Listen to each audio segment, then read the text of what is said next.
கடந்த ஆண்டு டிசம்பர் முதல் இம்மாதம் 14ஆம் தேதி வரை தாய்லாந்து வழியாக சட்டவிரோதமாக மலேசியாவிற்குள் நுழைய முயன்ற 108 பேரை GOF எனப்படும் பொது இயக்கப்படை கைது செய்தது.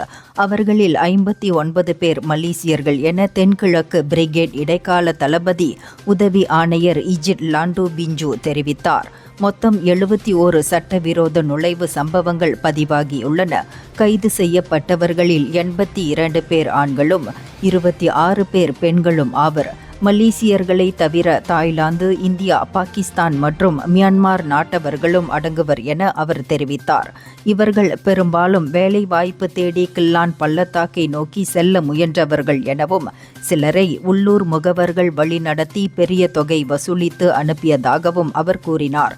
சிலர் இடைநிலையாளர்களால் ஏமாற்றப்பட்டு எளிதில் மலேசியாவுக்குள் நுழையலாம் என நம்ப வைக்கப்பட்டனர். சட்டவிரோத நுழைவை கட்டுப்படுத்த GOF தொடர்ந்து பிற அமலாக்க அமைப்புகளுடன் இணைந்து எல்லை கண்காணிப்பை வலுப்படுத்தி வருகிறது எனவும் இஜிட் மேலும் தெரிவித்தார். இந்தியர்களின் இதய குரல் மக்களோசை.